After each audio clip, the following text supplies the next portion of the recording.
Ça a toujours été un réel plaisir, mesdames et messieurs, de vous présenter cette émission. Nouveau numéro à la lumière de la parole. Aujourd'hui, je reçois pour vous une icône, une légende du gospel. Vous allez devoir le découvrir dans les minutes qui suivent. Alors, pour ce faire, nous allons prendre un élément juste pour recevoir notre invité et puis vous le présenter. Nous allons le suivre et on revient tout juste après. C'est parti.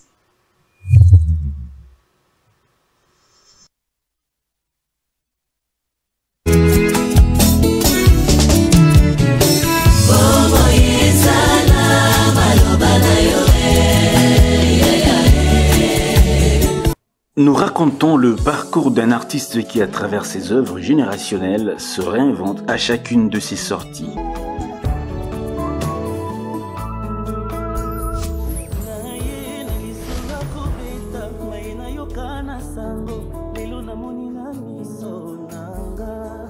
Une musique inspirée, profonde et pure.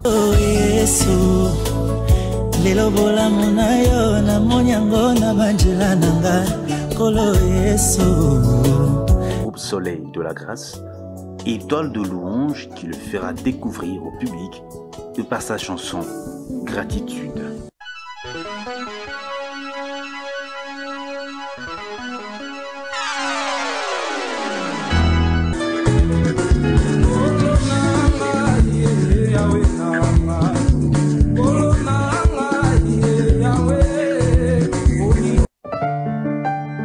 Tes merveilles, Seigneur, ont réveillé mes émotions. Tu es apparu dans ma vie d'une brillance matinale. Comme un père, tu compatis là où les cœurs des hommes étaient indifférents. Tu dressas devant moi une table en présence de mes ennemis. Et ma coupe déborda.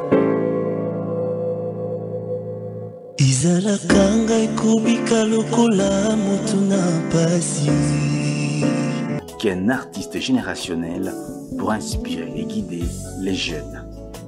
C'est l'artiste Yannick Ntumba. Elle enfanta un fils à qui elle donna le nom de rebelle. Car elle dit, l'Éternel a vu mon humiliation. Yo montre qu'elle a mis son monde à coller campongo.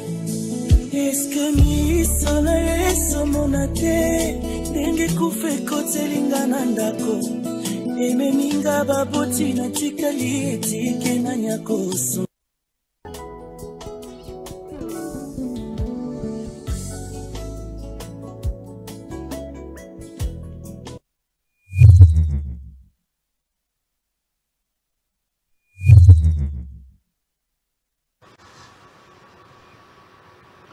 De retour sur ce plateau, mesdames et messieurs, très chers téléspectateurs, vous avez compris de qui il s'agit. Il s'agit bel et bien du pasteur Yannick Ntumba que nous recevons ce soir sur le plateau de Columbus Télévision, à qui je dis bonsoir et bienvenue, cher pasteur. Bonsoir et merci Jules. Comment allez-vous? Le Seigneur nous fait grâce, ça va. Alors nous sommes très heureux aujourd'hui de vous accueillir sur notre plateau de Columbus Télévision. Merci, le plaisir est partagé. Alors, nous venons de suivre juste une petite partie de vous qui essaie un peu de résumer, comme on le dirait. Tout en rajoutant quelque chose qui n'est pas moi. Quelles sont vos impressions? Ça rappelait beaucoup de souvenirs, surtout la partie qui n'était pas moi là. Quand on disait, on a parlé de gratitude, mon ami Bolingo Nayo, qui était chanté par mon frère Ange. On a parlé des étoiles de louange. Exactement, les étoiles de louange, c'est ma racine, c'est ma source, c'est de là que l'on connaît Yannick Ntumba en tant que chanteur, c'est de là que le grand public a connu la personne que je suis. Quand je dis le grand public, c'est-à-dire ceux qui n'appartenaient pas forcément à la communauté Cité Bethel. Et puis voilà, nous avons... par la grâce de Dieu, évoluer dans les étoiles de louange comme ça. Et voyant ce que je venais de voir, ça m'a rappelé beaucoup de souvenirs, plein de souvenirs. J'étais trop mince. D'accord, mesdames et messieurs, aujourd'hui nous allons parler avec le pasteur Yannick. Aujourd'hui, sur le plateau de Congo Télévision, nous allons parler de son parcours depuis les étoiles avant même les étoiles de louange jusqu'à ce jour. Alors, pasteur, je voulais que vous puissiez, parce que les téléspectateurs sont tellement nombreux qui nous suivent en ce moment, nous voulons que vous puissiez nous parler un peu, en fait, le pasteur Yannick. Aujourd'hui, tout le monde, il est connu dans le public et vous êtes adulé de beaucoup de gens. Vous n'êtes pas un artiste comme dans le ghetto, mais vous êtes maintenant une icône, comme je l'avais dit dans mon prélude là. Alors, pouvez-vous un peu nous parler de votre carrière musicale? Qu'est-ce qui vous a poussé à faire la musique et arriver jusqu'aux étoiles de louange, ainsi de suite? Bon, certaines qualificatives telles que ce que je viens d'écrire là, je sens que je ne suis pas encore arrivé à ce point-là. On est en train d'avancer par la grâce de Dieu, mais je pense que j'ai encore du chemin à faire. Il y a beaucoup de choses que je dois faire. C'est vrai que le Seigneur nous a fait grâce. Et après tout, c'est aussi votre opinion à vous. Je ne peux pas vouloir changer ça parce que moi, je ne pense pas que ce soit le cas. Parlons de mon parcours. Comme je disais tout à l'heure, j'ai un chemin à parcourir, j'ai un très long chemin à parcourir, mais même en en parlant, même en y voyant un tout petit peu, on se rend compte que le Seigneur nous a quand même fait grâce de faire un très long chemin avec lui. J'ai commencé dans une chorale en 91, non. J'ai commencé avant 91 dans une chorale qui n'avait pas de nom. C'était une sœur qui avait réuni des personnes qui chantent. Moi, j'avais l'habitude de chanter à la maison. Et puis finalement, la sœur va m'appeler. Je ne savais même pas chanter. Je sais que on avait l'habitude de le faire à la maison, mais je ne savais pas que j'avais ce don-là en moi. Je ne pouvais pas me dire que ce que je fais est déjà un exploit pour les autres. J'arrive dans cette chorale, la dirigeante chantait, elle avait de très belles chansons, mais elle-même ne savait pas harmoniser, ne savait peut-être pas, je ne peux dire pas chanter, mais elle chantait quand même. Elle savait bien chanter ses propres chansons. Et alors, on a commencé à chanter, bizarrement. Moi, je faisais ce que j'avais l'habitude de faire chez nous, parce que c'était comme ça chez nous. Quand elle chante, moi, j'essaie d'harmoniser. Je ne savais pas que c'était ça l'harmonie, et je ne savais pas que c'était assez spécial. J'harmonisais, et elle me disait que c'est ce qui manquait, au fait. Elle a trouvé que j'avais un talent. Bon, vu que c'était juste une chorale qu'elle avait créée, elle voulait, c'était pour notre petite assemblée qui était à Gombe. Quelques temps après, tellement que... Une des extensions de Cité Bethel. Oui, une des extensions de Cité Bethel. Tellement que j'en faisais un tout petit peu de trop, elle a appelé quelques choristes de l'église catholique pour essayer d'identifier les voix que je faisais. Quand ils chantent ça, c'est quoi? C'est quelle voix qu'il est en train de faire? Et c'est comme ça qu'une d'entre elles va répondre en disant ça c'est du ténor, ça c'est du soprano, ça c'est l'alto. À cette époque-là, vous ne saviez pas? Je ne savais même pas. Je ne savais même pas. Imaginez que c'était avant les années 90. Ouais. Donc je ne savais même pas ce que ça voulait dire. Et après, cette chorale n'a même pas... Imaginez que c'était une chorale qui s'est créée et qui n'a eu que 2 séances de répétition, et la chorale a disparu. Elle n'a même pas exercé, elle n'a même pas exécuté quelques séances qu'elle a eu à répéter pendant les cultes. Donc on n'a même pas chanté, même pas une seule fois. Et puis la chorale s'est volatilisée. Bon, tellement que la musique n'était pas encore dans ma tête, dans mes veines et tout. La musique c'était juste quelque chose que j'avais, mais je ne savais pas que je l'avais. Alors, en 91, j'étais dans un culte, dans le culte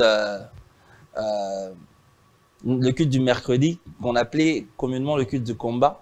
C'est en réalité le culte d'intercession. Combat spirituel. Le combat spirituel. Et c'est un culte qui a 2 modules. Le premier module commence de 8h à 12-13 heures. Et le deuxième module commence de 15 heures à 18 heures. Nous avons commencé le premier module, on a prié, on a prié. Après, il y a une pause. Pendant la pause, tout était calme. Et pendant le deuxième module, on a commencé à prier. On a prié, mais c'est vers la fin que je vois un monsieur. Il est très élancé. Il a pris le micro. Il a commencé à chanter.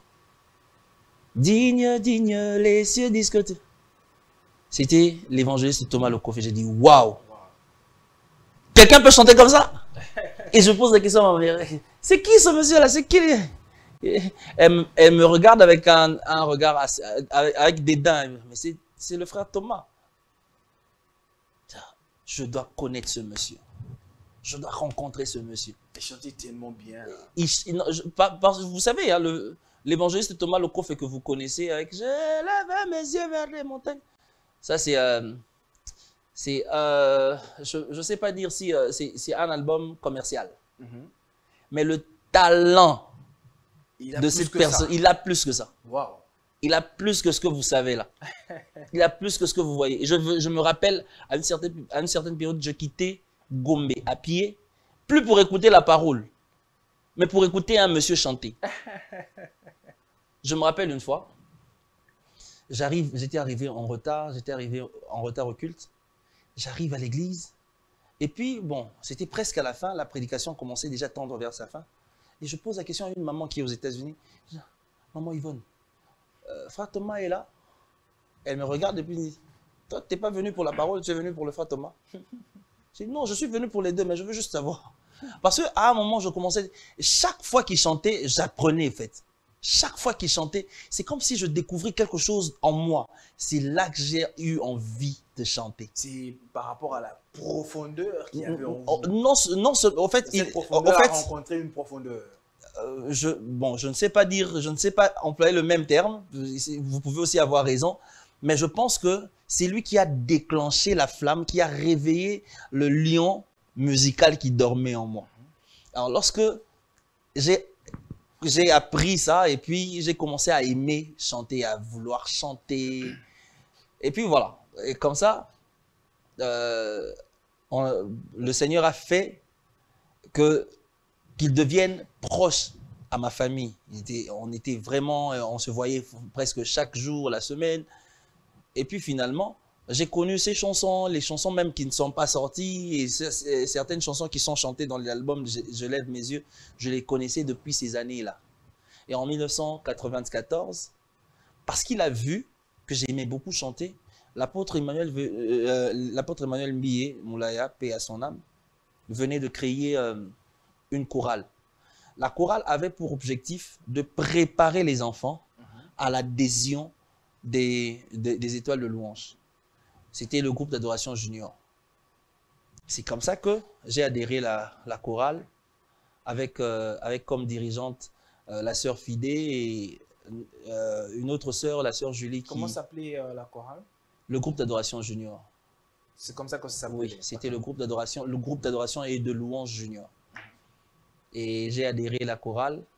Bon, tellement eux savaient que les frères ne chantent pas trop bien et tout. Le jour où je suis venu, parce qu'on répétait chaque dimanche après le deuxième culte. Alors, quand je suis venu, on m'a présenté, non, lui il chante. D'accord, on m'a placé parmi les frères.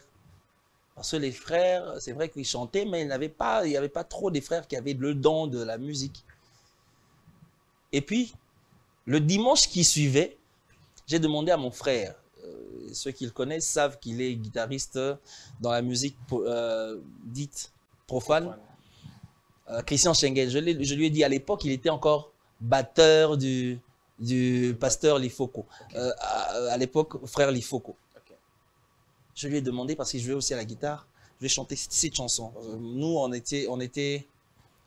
nos familles étaient, nous étions à Bethel. Il y avait ma tante qui était des messages du frère Branham.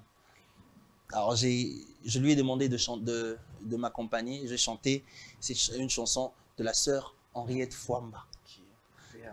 Paix à son âme. C'était en 94. J'ai accepté de chanter cette chanson. Et j'ai chanté cette chanson avec mon frère seulement. Quand on a fini, je ne savais pas que mes dirigeantes étaient là. Après, pendant que elles m'ont vu en train de chanter, elles se sont posé la question, mais pourquoi ils ne chantent pas dans la chorale? Juste après le culte, parce que j'ai chanté au deuxième culte, juste après le culte, elles me voient venir à la répétition. Ah, mais c'est toi qui as chanté tout à l'heure. J'ai dit oui.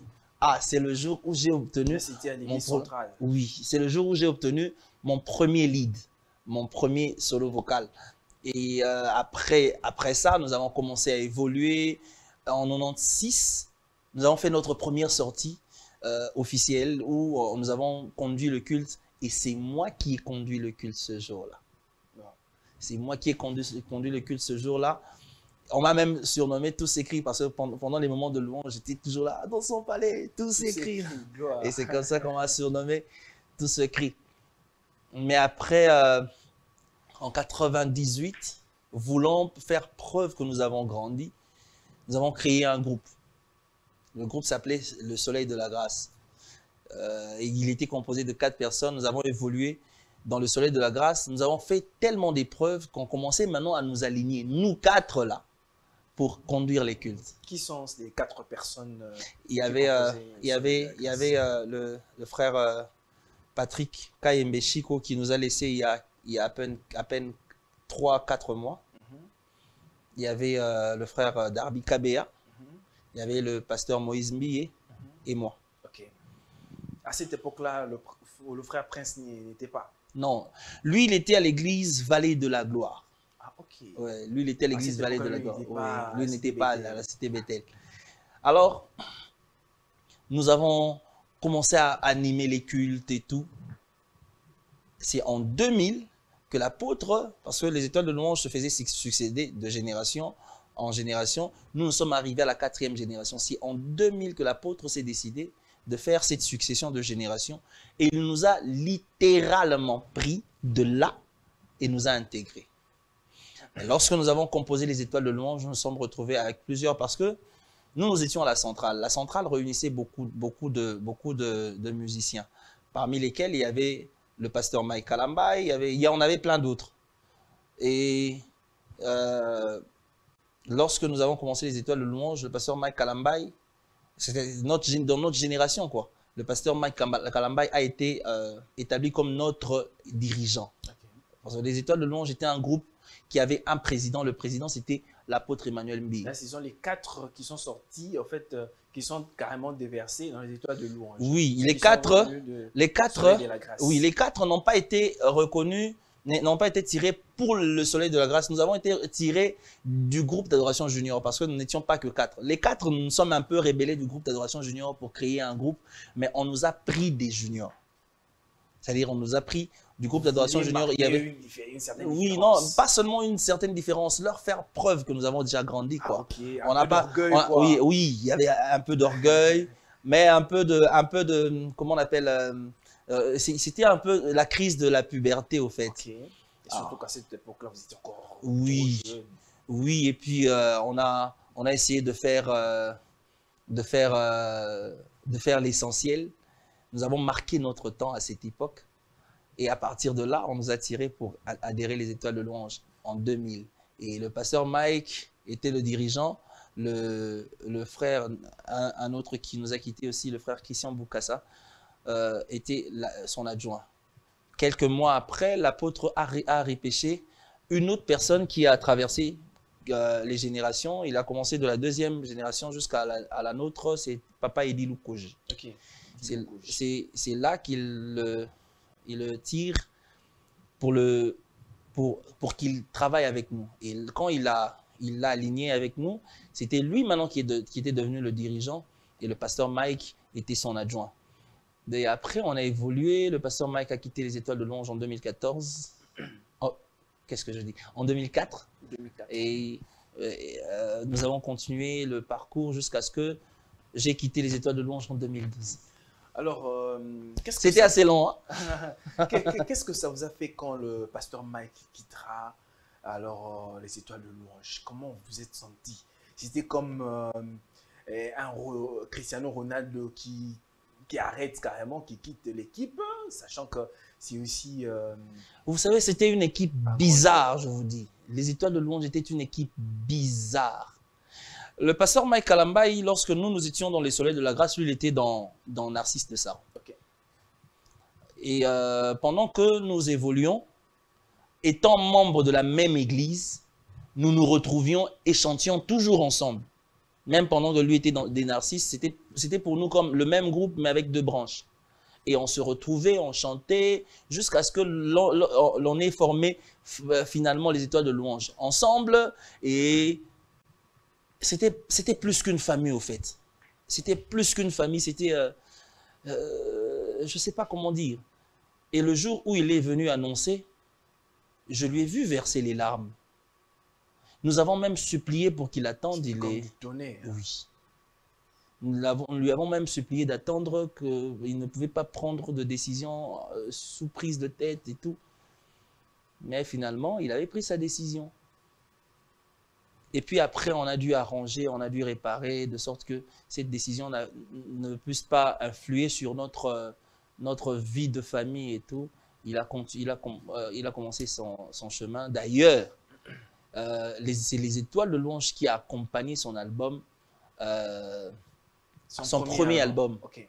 La chanson Ezali Kambangolu, le pianiste c'est le pasteur Moïse Mbiye, le bassiste c'est le frère Darby Kabea. Vous voyez, il y a eu des chanteurs des Étoiles de Louange qui ont intervenu dans plusieurs chansons, quoi. Moi d'ailleurs aussi je devais chanter, mais je ne sais pas qu'est-ce qui s'est passé parce que moi j'ai répété avec eux.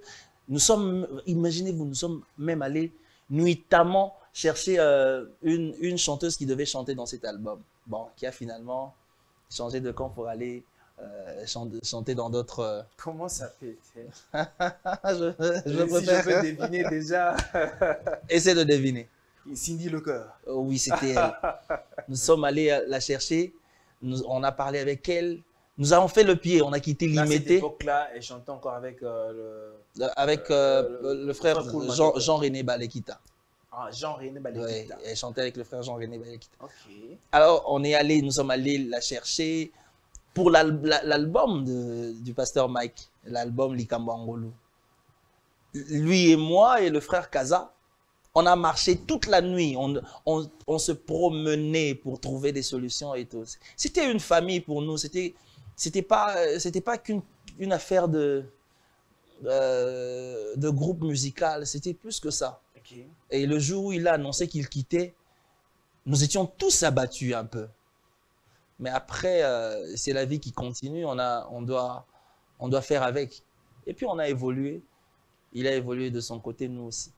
D'accord. Alors, vous avez parlé des 4 là, et puis le frère Mike qui venait, qui était de Narcisse de Saron, mais on vous voit là avec le frère Prince, tout ça là. Quand est-ce que lui, il est arrivé dans les Étoiles de Louange? Ok. Lorsque nous avons adhéré les Étoiles de Louange, mon frère, le pasteur Mike, va me dire, non, il y a un frère que je voudrais associer. Il m'a parlé de son nom, il s'appelle Prince. J'ai dit, ouais, il n'y a pas de problème, on a besoin d'avoir une forte équipe. On dirait que vous avez fait une association que des Kassaïens. Il y a Ntumba, il y a Kalambaï, il y a Moui, il y a Kabea. Il y avait Moukoko, il y avait Saïdi, il y avait Ngwala, donc vous n'avez vu que ça. Mais la majeure partie, c'était que des Kassaïens. Non, ce n'est pas la majeure partie. Si je connais un Kassaïen qui chante bien, nous n'avons rien à voir avec le tribalisme. Très bien. Je pense que celui qui a un talent et dont nous avons besoin, on sollicite et puis on travaille avec. C'est ce qui s'est passé. Quand on a trouvé que le frère Prince avait un talent et qu'on pouvait travailler avec, on l'a sollicité. Et lui nous a proposé une autre personne. Il nous a proposé un autre bon chanteur. C'était d'ailleurs le meilleur d'entre nous tous. Le frère Yves Ngwala, qui n'est même pas du Kasaï. Lorsqu'il est venu, il a adhéré le groupe aussi. On a continué le chemin ensemble. Au fait, c'est venu comme ça. Le pasteur Mike est allé tirer le frère Prince à l'église Vallée de la Gloire, à Vaglo, qui n'était pas loin de l'Assemblée centrale de l'époque. Bon, après, on a continué ensemble. Alors, comment a été son intégration? Vous avez reçu si facilement et puis il a composé avec vous sans problème. Déjà que celui qui propose, c'est un bon chanteur. Alors, il nous propose un bon chanteur que lui connaît. On ne peut que faire confiance. Okay. Et lorsque lui vient, il fait preuve de tout ce qu'on a dit de lui. Alors, qu'est-ce qu'on fait? Très bien. Comment vous étiez ensemble? Parce qu'on peut voir qu'il y avait que des bons chanteurs. Il n'y avait pas une certaine rivalité entre vous. On a du moment d'Anzé, tout ça là. Est-ce qu'il n'y avait pas ça? Les rivalités, non. Mais de la concurrence loyale, oui. Il y en a eu. Ah, il y en a eu. En fait, ce que nous faisions était quoi? Nous formons une équipe, vous voyez. Nous avons besoin que l'équipe puisse gagner. Alors, essayons de faire en sorte que chacun dans son coin, se fasse démarquer de sorte que son apport soit important pour l'équipe. Et chacun de son côté faisait un effort d'être à la hauteur. Parce qu'on ne sait jamais quand est-ce que ça viendra. Si ce jour-là, c'est à toi qu'on donne le penalty, tu ne vas pas jouer comme un amateur. Alors finalement, il y avait des concurrences loyales, ça on le sait. Ça c'était genre, il a vraiment développé son talent, il a vraiment évolué dans ça. Alors, c'est que moi, je suis resté derrière, il faut que j'améliore aussi. Et c'est comme ça, on a amélioré au fur et à mesure. Je ne peux pas dire qu'on s'affrontait, mais comment on appelle? Lorsqu'on était sur le podium, on essayait de marquer le point, au fait. On essayait de bien faire. Et il y avait une telle liberté que lorsque tu fais et que l'autre apprécie, on t'accompagne. Je ne sais pas comment expliquer ça, mais on avait une telle cohésion au fil du temps. Parce que vous savez, dans un premier temps, vu que pour certains, on ne se connaissait pas, on devait apprendre à se connaître. Dans un premier temps, il y avait comme chercher à découvrir. Quand on découvre que je ne savais pas qu'il était si fort. Alors, ça me donne un travail dans la tête. Parce qu'au-delà du fait que on partait dans des retraites pour travailler. On peut aller, on prie. Mais nous avons 70% de temps de répétition et 30% de temps de prière. C'était ça, nous. Et quand on vient, nous étions l'un des groupes les plus appréciés de l'église. On faisait tout pour que, bon, on était jeunes, voilà. On faisait tout pour que lorsque nous apparaissons, que vous appréciez. Et puis, bon, voilà, le Seigneur a permis que nous fassions ce que nous avons pu faire et que chacun de nous ait émergé. Et voilà, gloire à Dieu. Très bien. Mesdames et messieurs, très chers téléspectateurs, nous sommes en train de raconter aujourd'hui le parcours d'une légende. Parce que l'histoire, ce n'est pas quelqu'un d'autre qui l'a vécu, mais la personne elle-même ici sur le plateau de Congo Buzz Télévision qui est en train de raconter l'histoire. Et cette histoire n'est pas falsifiée au fait. C'est la pure vérité et surtout, c'est un homme de Dieu, un pasteur de surcroît. Pasteur, alors, dites-nous, dernièrement, il y a votre frère Prince Mouyi qui a fait une certaine déclaration pour dire que dans le groupe des Étoiles de Louange, c'était lui, en fait, le moteur principal du groupe. On dirait que c'est lui qui assumait, qui faisait beaucoup de choses qui faisaient que l'Étoile de Louange soit telle qu'elle. Est-ce que vous affirmez ce que le frère Prince Mouyi a déclaré? Avant même de répondre à ça, il faudra que vous me montriez les images pour que je sache. Parce que ce sont des propos connaissant la personne. Je suis à 600% de refuser de croire que ce sont des propos qui peuvent sortir de cette personne-là. Parce que, vous voyez, même moi, qui à une certaine époque, à une certaine période, je commençais à devenir, je ne peux pas dire la personne la plus indispensable, non. Mais je commençais à avoir beaucoup d'importance dans le groupe. Dans quel sens? J'étais la personne qui couvrait tout le monde. C'est-à-dire, quand quelqu'un est absent, si Yannick est là, on va prester et on ne verra même pas son absence. On a eu l'absence du frère Prince pendant très longtemps, mais nous avons eu à prester plusieurs fois. On a eu l'absence de Papa Edilou Koji pendant très longtemps. Il était en voyage à Brazzaville. Mais nous avons livré même des concerts. C'est-à-dire que ce n'est pas parce que... C'est pas quand je dis ça, je le dis vraiment humblement. Je sentais que je devenais important, à point que, vous savez, une fois, j'étais à l'hôpital, j'étais tellement important ma présence était tellement importante, c'est-à-dire que on peut accepter que tout le monde manque, mais que Yannick ne manque pas. Je me rappelle une fois, je suis à l'hôpital, j'étais très malade. Ils m'ont appelé. Pour eux, même quand je suis malade, je dois chanter.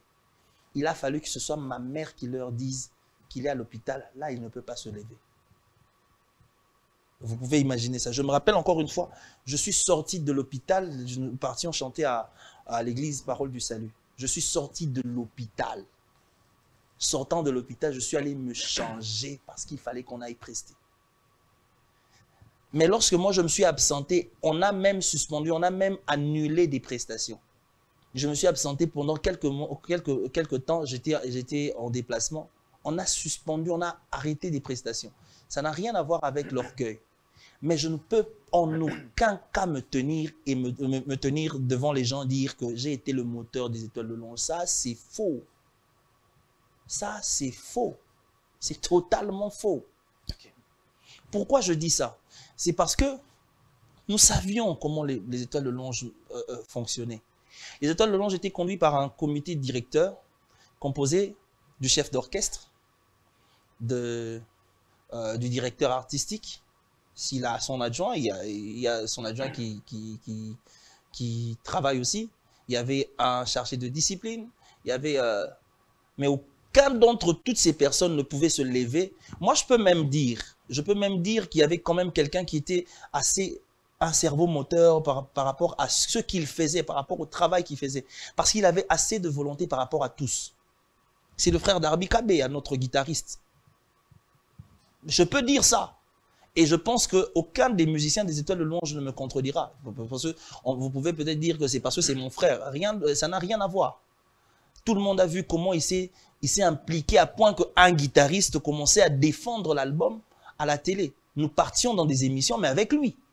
Vous voyez, c'est juste pour dire que nous savions l'implication de chacun de nous. Je ne peux jamais réunir l'implication, l'importance de l'apport de mon frère Prince. Il avait un apport très important. Mais dire que c'était le moteur, à moins que vous ne me montriez cette vidéo où il s'est vraiment prononcé ainsi, mais je ne pense pas qu'il puisse se prononcer ainsi. Le connaissant, je sais qu'il ne peut pas faire ça. Et si c'est vraiment lui qui a dit ça, je peux vous dire ici, dans cette émission, que c'était une fausseté. Très bien. Alors, nous allons évoluer. Comme nous sommes à la lumière de la parole, et nous tendons carrément à sortir des Étoiles de Louange, mais parce que nous voulons rétablir en fait la vérité. Parce qu'il y a des mensonges. Il y a des mensonges dont vous en avez en soupçon. Non, on veut juste apporter la lumière. Okay. Comme vous êtes parmi les personnes qui ont vécu cette histoire-là, vous avez vécu l'histoire, vous êtes vous-même l'histoire. Le pasteur Moïse Mbilé, qui est passé dans une chaîne de la place, qui a déclaré que quand lui il a intégré les Étoiles de Louange, on dirait qu'il n'était pas porté à cœur par ses collègues, par ses frères. On ne voulait pas de lui, on dirait que l'apôtre Mbilé voulait tout simplement l'imposer. On disait que parce que Azamouan a un pasteur et que Azane Loko Yamalonga Tazana talent et Tochayo Azalawana. Je ne sais pas d'où vous tirez toutes ces histoires.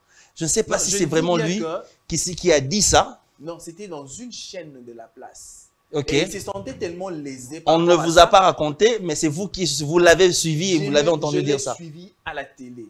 Alors, il a dit qu'il fallait qu'il multiplie les efforts pour travailler dur afin de prouver son talent. Et ce n'était pas le cas. Je sais pas, bon, admettons que ce soit ce qu'il a dit là, admettons que ce soit vrai. Nous, moi personnellement, je le connais, fils de l'apôtre depuis. Donc, depuis, c'est pas à cause de l'apôtre qu'il devait être là, non. C'est quand même quelqu'un pétri de talent.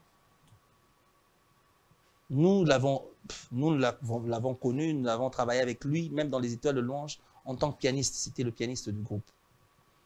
Parce que dans les Étoiles de Louange, il faudra qu'on se dise, c'était un groupe qui ne blaguait pas en chant.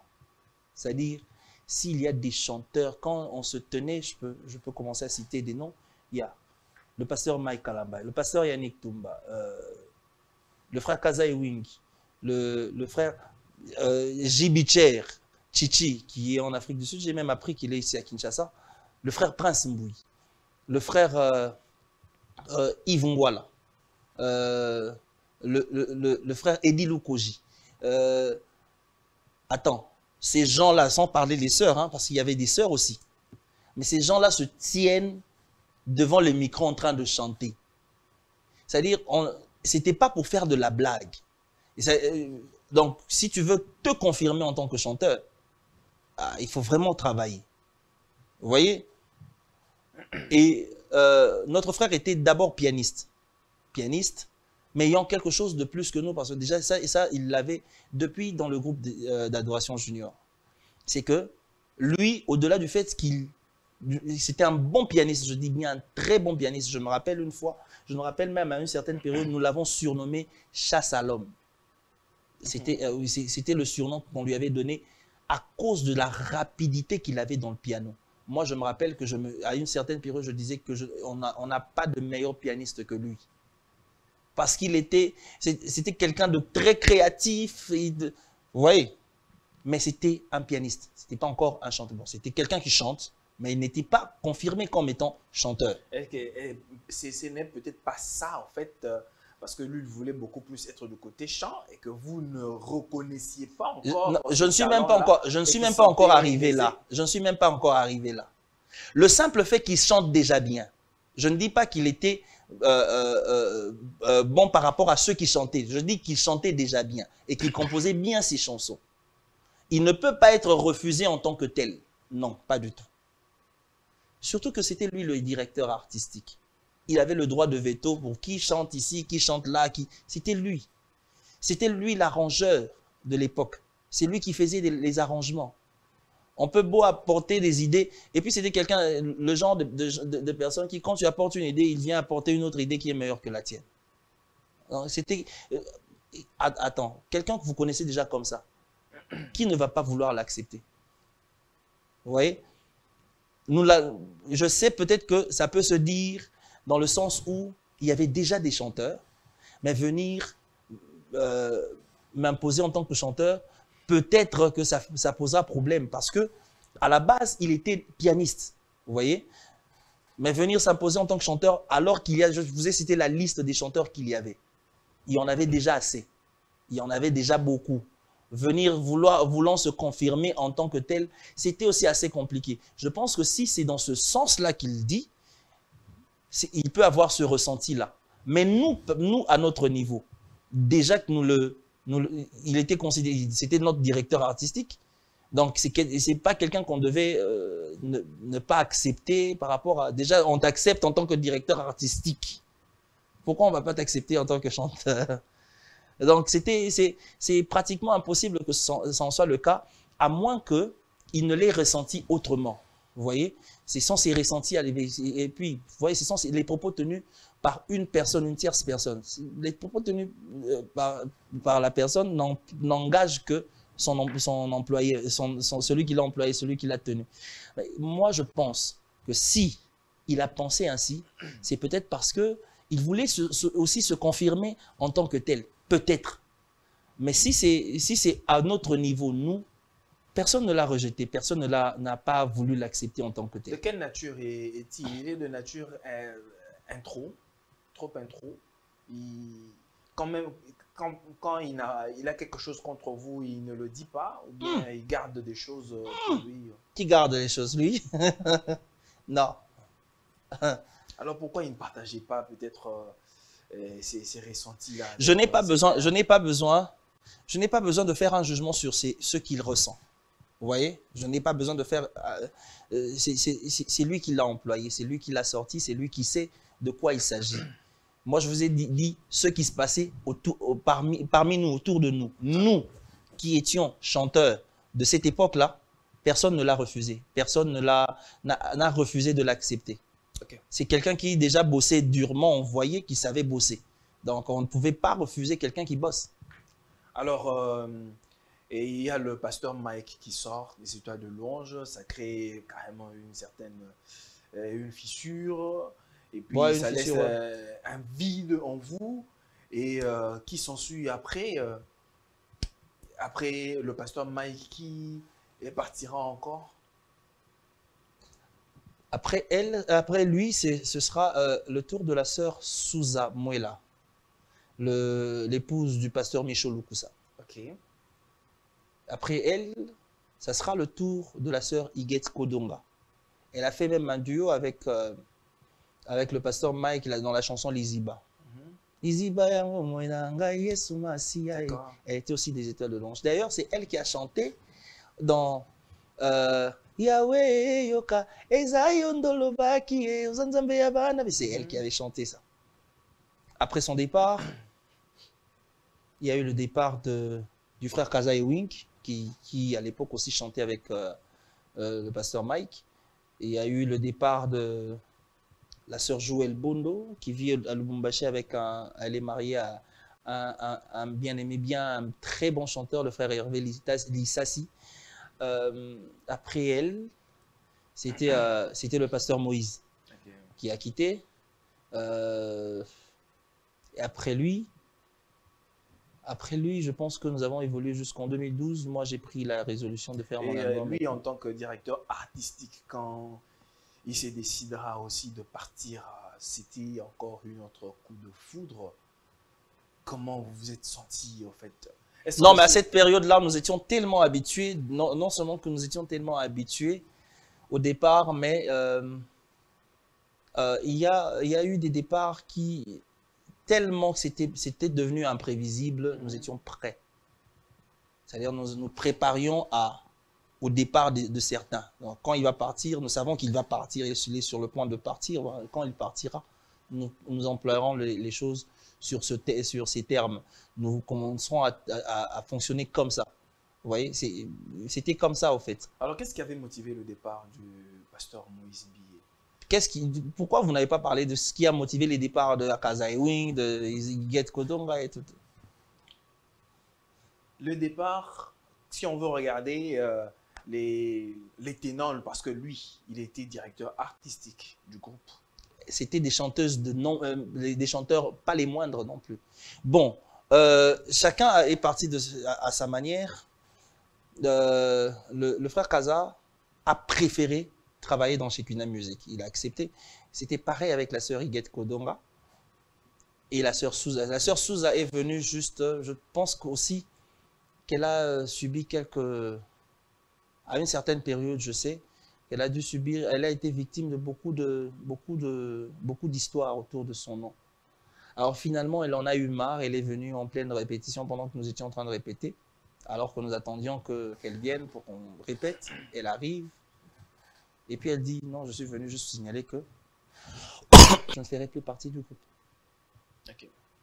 Et c'est comme ça qu'elle est partie. Le pasteur Moïse, c'est lorsque nous étions en train de préparer l'album, et nous avons eu vent qu'il était en train de préparer son album à lui, sans que nous le sachions, mais aussi avec les chansons que nous sommes en train de répéter pour sortir dans l'album. Comment vous vous sentez à cette époque-là? Ça vous a dérangé? Vous savez, même dans un pays, c'est comme un acte de trahison, un tout petit peu. Vous voyez? C'est comme ça qu'on s'est senti. Déjà que nous étions en train de répéter, nous répétions ça. Nous avons arrangé ensemble, nous avons rajouté des choses ensemble, et puis finalement, nous apprenons que quelqu'un est en train de faire. C'était tout à fait normal que nous sentions un peu dérangés, un peu déçus. Et lorsqu'on a essayé de lui en parler, la décision est tombée directement qu'il devait être suspendu. Lorsqu'on l'a suspendu, il est parti. Quelques jours après, il revient pour nous dire, bon, ma décision est prise, je préfère quitter. Et c'est comme ça qu'il a quitté. Alors, après ça, le pasteur Mike est parti, il a créé Shekinah Music et il a commencé sa carrière solo. Ça, c'était avant ça. Ça, c'était avant ça. C'était avant.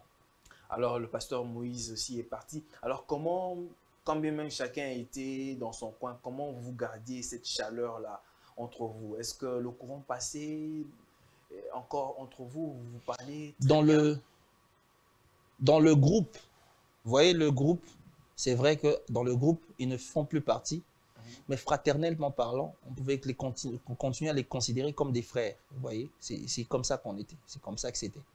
On continue à les considérer comme nos frères. Et quand on se voit, ce sont nos frères. Donc, rien n'avait changé. C'est seulement que sur le fonctionnement, il s'est avéré que nous n'avons pas parlé le même langage. Certains voyaient autrement. Alors, on a préféré... Alors, quand vous êtes resté, et puis le pasteur Yannick s'est dit, ah, bon, banama ignore sur la quille, bon, alors moi, si je dois partir. Non. Qu'est-ce qui vous a motivé de quitter les Étoiles de Louange? Non, d'abord, je vais expliquer. Vous voyez, je suis resté dans les Étoiles de Louange pendant 12 ans. J'ai travaillé pendant 12 ans. Et je trouve que dire ce que je cherche à dire là serait un peu orgueilleux, mais j'ai quand même travaillé fidèlement pendant 12 ans. Et s'il y a une personne qui a même eu plusieurs fois été sollicitée, je fais partie de ces personnes qui ont été plusieurs fois sollicitées pour sortir mon album à moi. Plusieurs fois. Si je n'ai pas quitté, c'était par rapport à l'importance de mon apport dans le groupe. Je savais que si je quitte, j'étais, comme j'ai dit tout à l'heure là, j'étais l'une des personnes les plus difficiles à interpréter dans le groupe. C'est-à-dire, quand moi je ne suis pas là, il y a difficulté de m'interpréter. Mais quand je suis là, j'interprète tout le monde. Vous voyez, je connaissais mon apport dans le groupe, je connaissais mon importance. C'est comme ça que je vous dis, il arrivait des fois, je suis à l'hôpital. Mais il pense qu'il faut seulement que malgré ma maladie, que je vienne chanter. Vous voyez, c'est par rapport à ça que je suis resté dans le groupe. Je suis même resté pendant très longtemps. J'ai reçu des sollicitations des producteurs à l'époque. J'ai même reçu mon propre grand frère qui a produit un autre frère de l'église. Mon propre grand frère, ce n'est pas quelqu'un de l'extérieur. Il m'a dit, je suis prêt à le faire si tu me dis, tu fais un album, je vais produire ton album. Lorsque je lui ai dit que je ne pouvais pas quitter les Étoiles de Louange maintenant, parce que je pense que j'ai encore du travail à faire dans les Étoiles de Louange, moi aussi je devais être sûr que je suis arrivé, si je suis maintenant prêt. Vous voyez, les Étoiles de Louange, c'était quelque chose, c'était déjà dans les Étoiles de Louange, c'était ça. Les Étoiles de Louange, c'était pas une carrière solo. Les Étoiles de Louange, c'était la carrière intégrale, la carrière collective de tout le monde, mais dans un seul groupe, dans un seul album, dans un seul... Et avant même, on ne faisait qu'interpréter les chansons de l'apôtre Mbillé. Avant, on ne faisait qu'interpréter les chansons de l'apôtre Mbillé. Mais après, c'était maintenant quelques artistes qui savaient composer, qui commençaient maintenant à donner des titres dans l'album. Mais les Étoiles de Louange étaient faits pour un temps. En tout cas, c'est pareil pour tout le monde. Même quand l'évangéliste Thomas Lokof fait « J'ai levé mes yeux », il n'était plus dans les Étoiles de Louange. Quand il chante « Et papa » dans la première version, il n'était plus dans les Étoiles de Louange. C'est-à-dire qu'il y a un temps où on passe dans les Étoiles de Louange. Lorsqu'on finit de grandir, on peut maintenant évoluer de ses propres ailes. Je pense que ceux qui ont quitté avant ont senti qu'ils pouvaient déjà voler de leurs propres ailes. Je pense aussi que vous êtes d'accord avec moi qu'ils sont aujourd'hui des occasions de bénédiction pour l'Église. Voilà. Alors, c'était pareil. Et moi, quand j'ai trouvé que Ce n'était pas encore le temps, je n'étais pas encore prêt, j'avais beaucoup de choses à apprendre encore. Je suis resté dans les étoiles de louange. Et quand en 2011, j'ai senti que j'étais maintenant prêt, je pouvais me lancer, j'ai parlé avec mes frères. C'est vrai que, comme toujours, quand vous annonce que tel fait son départ, c'est pas tout le monde qui est d'accord, c'est pas tout le monde qui accepte facilement. Ça a aussi été le cas avec moi. Quand j'ai annoncé que je préparais mon album aussi. C'était en quelle année? En 2011. 2011. Ouais, c'était en 2011. J'ai quitté les étoiles de louange en 2012. Okay. J'ai annoncé que je préparais mon album en 2011, mais j'ai quitté les étoiles de louange en 2012. Alors, quand on regarde cet espace-là de 2012 à 2017 pour sortir en fait votre premier album, pourquoi cet espace-là? Pourquoi cette durée-là? Pourquoi vous avez laissé beaucoup de temps comme ça? J'ai envie de dire certaines choses, mais je pense que c'est lié à ma vie privée. C'est vraiment lié à ma vie privée. Oui, j'ai commencé le préparatif de cet album depuis 2012. On a même commencé à enregistrer les chansons. On a même fini les chansons. Mais entre 2013 et 2017, il s'est passé des événements dans ma vie qui ont fait en sorte que moi-même, je suspende la sortie de l'album. En tout cas, des situations qui concernent la vie privée d'une personne.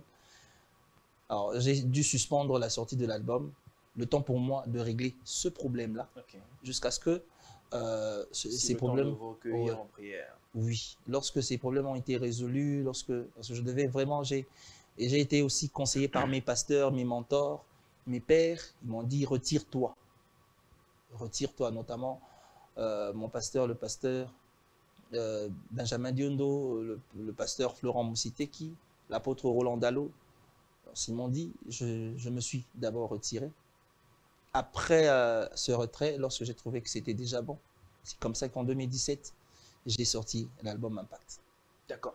Alors, est-ce qu'on peut juste prendre un vocal d'Emmanuel, par exemple?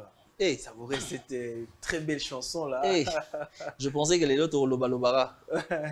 Ngayo yo soki zalaki kaka pona bato mbele bakunda nga histoire na nga esila kala. Nzoka na calendrier ya tata. Mon lendemain, mon destin est un chemin tout tracé. Bakana ki babwakelanga maladie. Kasi bazoka mwa lolenge nazotambola. Accident. Pourtant tu étais à mes côtés pour me protéger.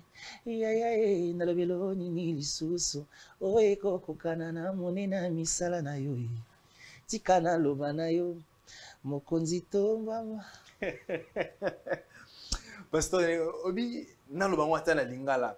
Obi voit na yo ce qui moi nazo lela.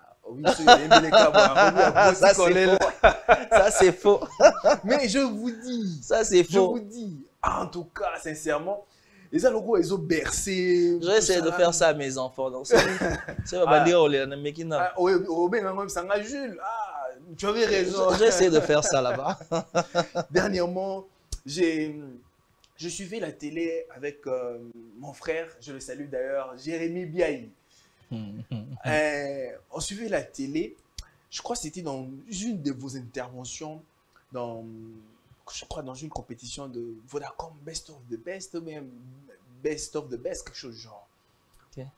Il y a quelqu'un qui avait chanté il avait interprété votre chanson Gratitude. Ah, élu meilleur Liongo. Et puis vous vous êtes entré, il m'a dit, mon frère, on était dans le salon en train de suivre. Il m'a dit, oh là là, j'ai la chair de poule. Regarde comment il est en train de chanter. Waouh. C'était tellement merveilleux. Wow, alors, pourquoi vous avez donné le nom de cet album-là, Impact? Ok, Impact, c'était parce que bien avant, quand je fonctionnais, quand je travaillais, j'avais une secrétaire que je salue, maman Sandrine Sedi, qui a préféré aller vivre avec son mari à Matadi. Et je vous salue. Et chaque fois que j'avais des choses, c'est quand même quelqu'un qui qui réfléchissait un peu de manière un peu assez osée, assez poussée. Et quand j'avais des choses, je venais souvent partager avec elle. Alors quand je partageais avec elle les titres, plusieurs fois je donnais des titres et on débattait.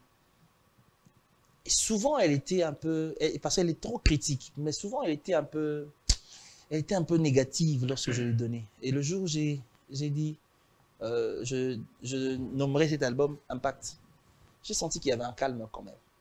D'abord un calme, parce que d'abord elle n'a pas contredit, elle a voulu d'abord faire passer le jour pour qu'on débatte après. Le prochain jour, elle me demande de débattre, mais pendant qu'on débattait ensemble, elle donnait encore d'autres idées dessus. C'est-à-dire qu'on était déjà d'accord, elle et moi, que l'album porte ce titre-là. C'était quand même quelqu'un d'assez spirituel, et souvent, les messages concernant l'album, les messages spirituels de Dieu concernant l'album sortaient d'elle. Alors, quelque temps après, j'échange avec le pasteur Flarin Canto. C'est lui qui, je ne sais même pas par où c'est commencé, par où ça a commencé pour que l'on atterrisse là. Le pasteur Flarin Canto me dit, regarde cette malle-là, tu vois la malle que tu vois là. Si elle tombe, le son que l'on entend là, c'est ce que l'on appelle impact. Je dis, oh, ça c'est prophétique. Pourquoi ça vient en ce moment-ci? C'est parce qu'on devait valider le nom. Alors, j'ai compris que j'étais en train de vouloir parler de l'impact du nom de Jésus. C'est même la raison pour laquelle j'ai écrit impact, j'ai mis 3 points. Je parlais de l'impact du nom de Jésus. Mais l'artiste maintenant devait réfléchir. Il faut qu'on leur laisse un mystère qu'ils devront vouloir élucider ou encore décrypter au travers des chansons. C'est comme ça que nous avons mis les 3 points, qui découvrent ce que c'est quoi les 3 points. Et je sais aussi que ça allait susciter beaucoup d'interrogations, comme j'ai entendu certains parler de l'impact de Yannick Toumba en dehors des étoiles de Londres, ce qui n'avait rien à voir. Comme oui, un mystère, mythe, ouais, un mythe comme dans les lunettes de Maître Gims. Bon, je ne sais pas si lui aussi fait ça dans cette intention-là, mais moi j'ai fait ça intentionnellement. C'était pour que tout le monde cherche à découvrir pourquoi je dis impact et je rajoute les 3 points. Et c'est au fur et à mesure qu'on passait et qu'on expliquait maintenant que les 3 points, c'est juste pour signifier que la phrase était continue.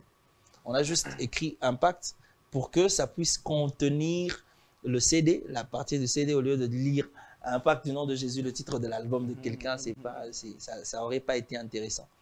Et voilà, comme ça, on a nommé impact. Et quand l'album sort, c'est vraiment de l'impact. C'est vraiment de l'impact sur le terrain. Et ça, Debakina est frappé Penda.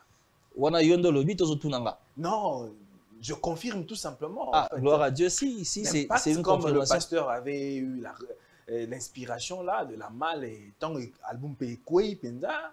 Si tu le confirmes, je dis gloire à Dieu. C'est comme des chansons Emmanuel, c'est une chanson, on dirait, c'est vraiment un chef-d'œuvre. Merci beaucoup. Merci beaucoup. Alors, pasteur, d'où viennent les inspirations? C'est vous chantez votre vie à vous, les expériences que vous avez connues dans la vie, ou bien ce sont les faits sociaux de la vie, ou bien vous regardez dans la vie des autres, ou bien Dieu vous inspire carrément? Bon, il y a quelque chose qui est en train de me monter à cœur, mais je sens aussi que c'est assez prétentieux que je parle de ça ainsi. Mais à mon avis, moi, comme je dis toujours que l'inspiration, c'est un monde ouvert. L'inspiration, c'est quelque chose que le Seigneur a donné aux hommes. Tu vois, lorsque Dieu donne aux hommes, Dieu peut nous inspirer, mais il n'a pas donné un carré dans lequel, lorsque tu entres dans ce carré, c'est là que tu es inspiré. Non. Dieu peut m'inspirer ici, pendant que nous sommes en train de parler. Dieu m'inspire quelque chose et puis j'écris. Si je peux écrire, voilà. Chaque chanson a son histoire, chaque chanson a l'histoire de son inspiration, chaque chanson a son événement. Il y a des chansons qui parlent de moi, notamment la chanson Attendez-les et la chanson Emmanuel. et même la toute dernière Bomo Yassika, il y a des chansons qui parlent de moi, mais il y a des chansons, je m'excuse quand je dis parler de moi, c'est-à-dire que ça parle de ce que Dieu a fait dans ma vie. Ok. Donc, je ne suis pas en train de dire que je raconte ma vie ou encore je m'adore moi-même, non. Il y a des chansons Je ne sais pas si le réalisateur peut nous balancer les images là. Ok. Il y a des chansons qui parlent de mon témoignage à moi. Il y a des chansons qui parlent des témoignages des autres, telles que il y a une chanson que j'ai eue au travers du témoignage d'une de mes sœurs qui s'était mariée il y avait beaucoup d'années et elle ne concevait pas. Une fois, j'ai même dit, le réalisateur veut que je chante. Une fois, j'ai même dit, dans la chanson, j'ai dit, est-ce que Misuno Ezomonate? Parce que c'était le témoignage que j'avais reçu. Ndenge bilenge bazobwaka bazemi. Utanga na bala ngulu ya zemi zate. Babokilo babalukeli nanga. Babokilo bakomoloba non. Trouvons-lui une jeune fille na mboka oyo akoki ko tu vois akoki ko pese bana, vous voyez. J'ai entendu ça, ça m'a inspiré. J'ai mis ça dans une de mes chansons. C'était une intercession que je faisais à Dieu en faveur de ma sœur aussi. Mais pas seulement pour ma sœur, mais pour toutes celles-là qui sont en train de vivre presque les mêmes circonstances, les mêmes situations. Vous voyez, c'était par rapport à ça. C'était par rapport à cela que j'avais écrit cette chanson. C'est-à-dire, les autres peuvent m'inspirer, l'émission peut m'inspirer, une erreur commise peut m'inspirer, les erreurs de la vie, de mon passé peuvent m'inspirer. Et puis voilà. D'accord. Alors, vous, l'inspiration, vous ne la cherchez pas d'une certaine façon, ça coule de soi. Je pense que quand Dieu dispose, ça vient. C'est quand Dieu dispose. Quand Dieu dispose. Alors, pasteur, on peut voir tout ce long parcours. Carrément de plus de 2 décennies là, dans cette carrière musicale.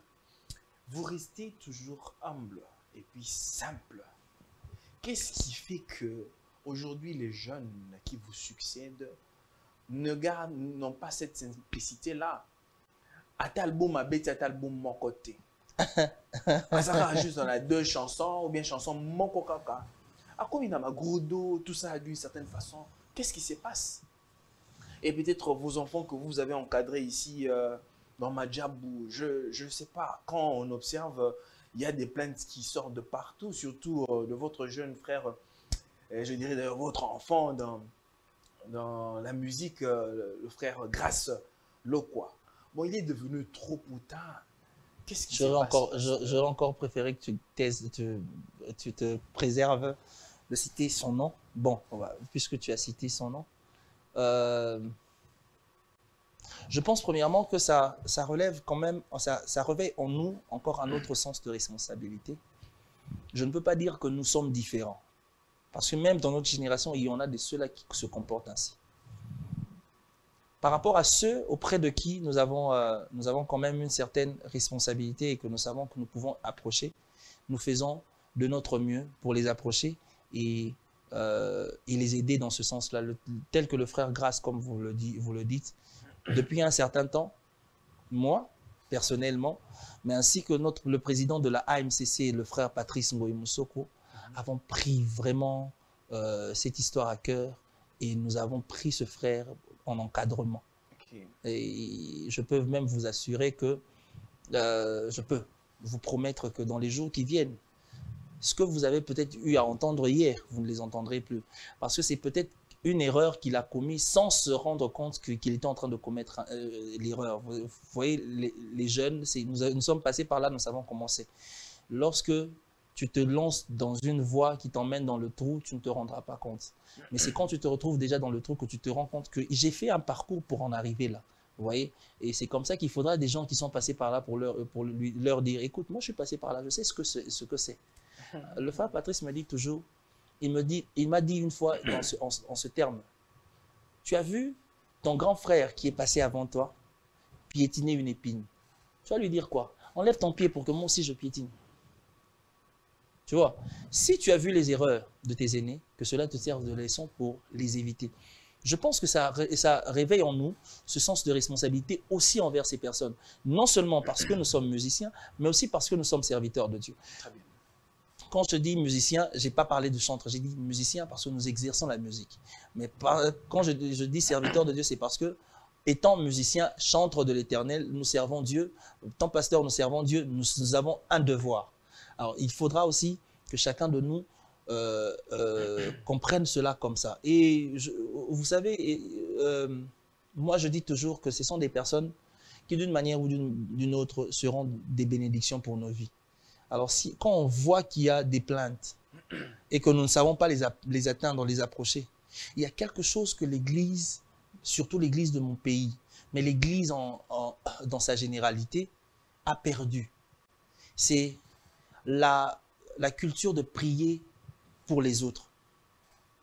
La culture de prier pour celui que quand tu vois quelqu'un dans le mal et que tu ne sais pas l'atteindre, qu'est-ce que tu peux faire? Est-ce que c'est de le critiquer?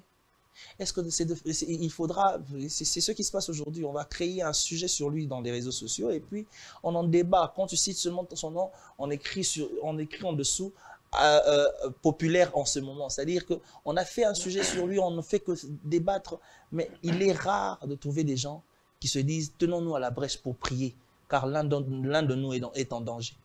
Il est rare d'en trouver. Il y a aussi un mal, pasteur, aujourd'hui, les gens se précipitent à avoir des fonctions ou à aller directement servir le Seigneur sans pour autant être changés préalablement. Est-ce que ce ne serait pas le cas, au fait, justement, de certains frères? J'ai commencé par dire, pourquoi j'ai commencé par dire que ça doit réveiller en nous le sens de responsabilité. Pourquoi? Parce que tout commence par l'information que vous recevez, par l'enseignement que vous recevez. Vous savez, il y a certaines dispositions que nous avons eues dans nos carrières, dans nos vies, sur base des enseignements que nous avons reçus de nos pères. Vous voyez? Nous n'avons pas, moi personnellement, j'aurais bien voulu parler de tout le monde, mais moi personnellement, je n'ai jamais travaillé pour avoir du succès. Je ne travaillerai jamais pour avoir du succès. Il y a d'ailleurs, pour vous mettre un peu de l'eau dans la bouche, il y a quelqu'un qui a dit, pasteur Yannick, d'où est né, et bien tu as sauté mon succès, exactement. Je ne travaille pas pour avoir du succès. Je travaille pour accomplir une mission. Si j'ai une mission à accomplir, je l'accomplis, tout simplement. Si cette mission m'apporte du succès, je dis gloire à Dieu. Parce que la Bible dit que ce livre de la loi, mais il ajoute quelque chose, il dit, c'est alors, il ne dit pas que tu travailleras pour ça. Il dit, c'est alors que tu auras du succès dans tes entreprises, c'est-à-dire que le succès t'accompagnera. On n'a pas besoin de travailler pour le succès, on a besoin de faire un travail, et si le travail est bien fait, c'est le succès qui t'accompagne. Alors, je ne travaille jamais pour ça. Et ça, c'est sur base des informations que moi j'ai reçues, les enseignements que j'ai reçus. Vous voyez? Et ce sont les choses que nous devons inculquer aux gens. Si on travaille pour le succès, quelqu'un a dit que le succès est une épée à double tranchant. Parce que les mêmes mains qui t'acclament aujourd'hui peuvent demain te gifler. Les mêmes personnes qui ont dit, qui ont béni le Seigneur parce que Christ les a nourris, sont les mêmes personnes, les mêmes bouches qui ont crié « crucifiez-le ». Vous voyez? Les mêmes personnes qui ont été nourries dans le désert sont les mêmes personnes qui ont murmuré quand ils étaient devant Mara. C'est comme ça que ça a toujours été. Et si on travaille que pour le succès, on risquera d'être hypocrite. On travaille pour la visibilité et l'image qu'on veut donner aux gens.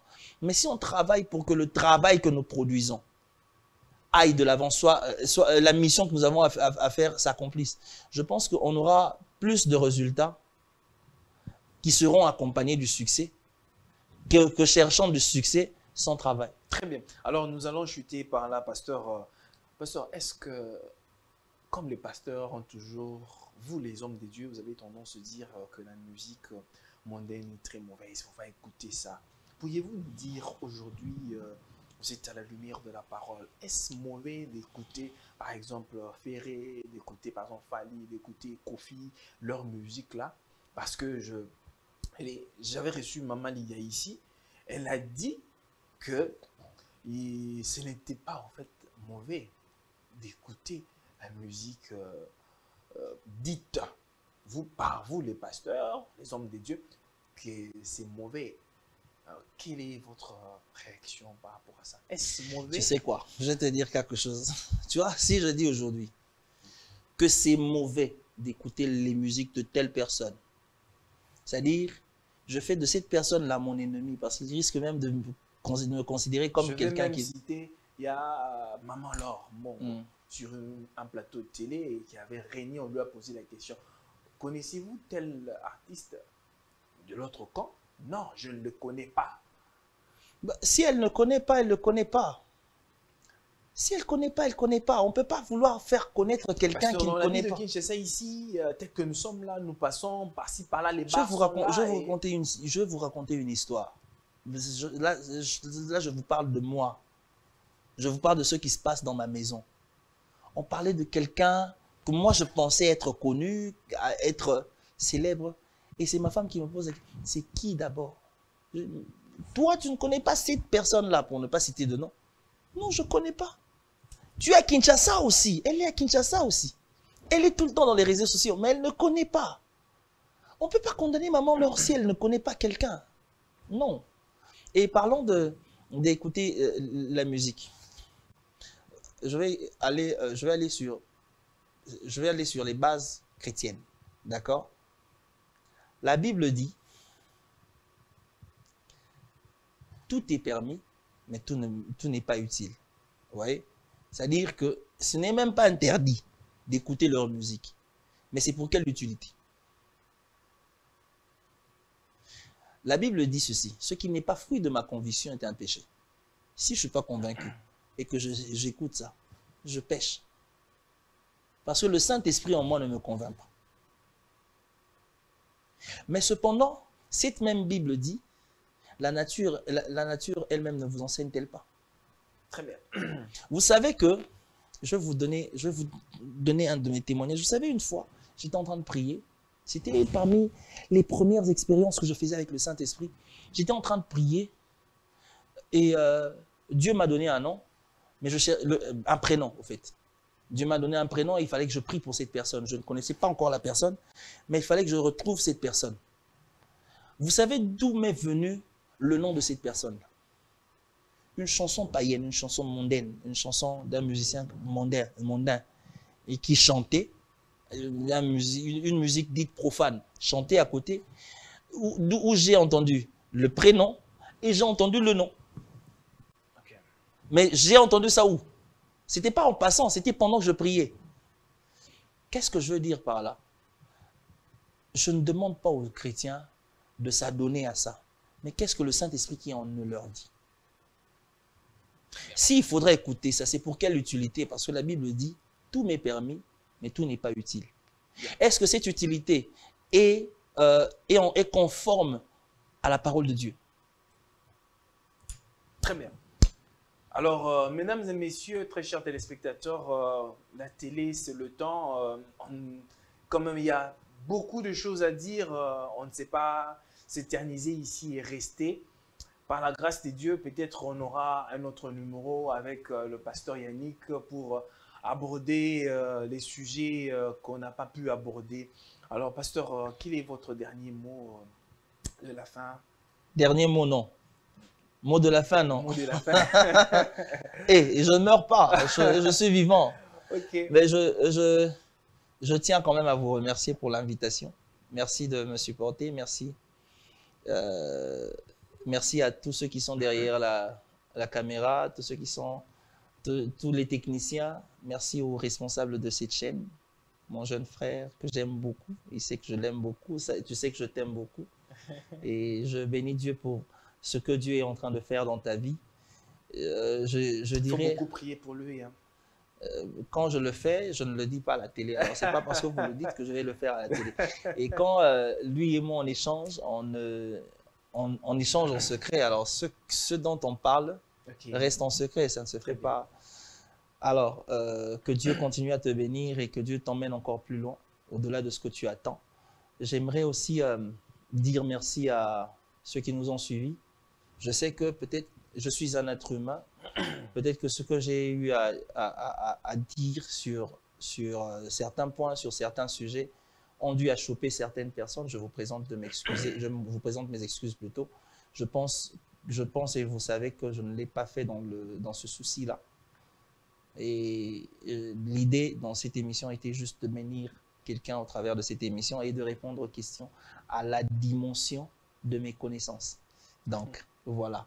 Merci. Je salue ceux qui nous ont suivis, tous ceux qui nous ont suivis. Je salue ma famille, mon pasteur. Je salue mes enfants parce qu'ils ont commencé à avoir l'habitude de voir leur papa à la télé. Et je salue mes enfants, je salue ma femme, je salue ma famille, ma mère, mes sœurs. Donc voilà. Alors très bien, alors vos impressions, le passage, je sais que c'est une première ici sur le plateau de Congo Buzz Télévision, à la lumière de la parole. Déjà que je bénis Dieu, je sais que le Seigneur va aider encore parce que c'est quand même une émission qui est en train de se battre pour tenir. Mais j'aime quand même la sagesse qui est employée pour dissimuler certaines réalités dans la manière de poser les questions, même quand on cite le nom, mais on n'achoppe pas. Donc, voilà. Que Dieu vous bénisse. Voilà. Très bien. Alors, pasteur, les personnes qui voudraient peut-être vous contacter, ou bien vous avez une activité en cours et les gens voudraient peut-être savoir ce qu'il y a ces derniers temps, qu'est-ce que vous préparez pour le peuple des dieux? Déjà que nous sommes en train de préparer beaucoup de choses. Moi, je suis en train de préparer mon album, mon prochain album. Nous sommes encore en train de travailler au studio. D'ici là, on commence les premiers clips. Et en dehors de ça, ceux qui veulent entrer, vous pouvez déjà vous abonner sur nos pages Facebook, YouTube et Instagram. Il y a Yannick Toumba, Yannick Toumba officiel, Yannick Toumba, le pasteur Yannick Toumba. Vous allez trouver ces pages-là, vous pouvez vous abonner pour avoir plus de détails. Mais lorsque le temps sera vraiment bien fixé, nous repasserons sur la même émission pour vous annoncer les vrais programmes. D'ici là, préparez-vous à des événements. Nous sommes en train d'y travailler. Préparez-vous vraiment à des événements. Nous aurons beaucoup d'événements et le Seigneur sera au rendez-vous. Pour ceux qui veulent nous contacter, contactez l'église. Okay. Vous pouvez contacter, je parle de l'église du centre évangélique Metanoia. Vous pouvez contacter, vous pouvez nous appeler au plus 243 81 622 0209. Plus 243 81 622 0209. Je reprends, plus 243 81 622 0209. Vous pouvez appeler et vous tomberez sur un homme de Dieu. Lui, c'est un prophète. Il s'appelle le prophète Lucky.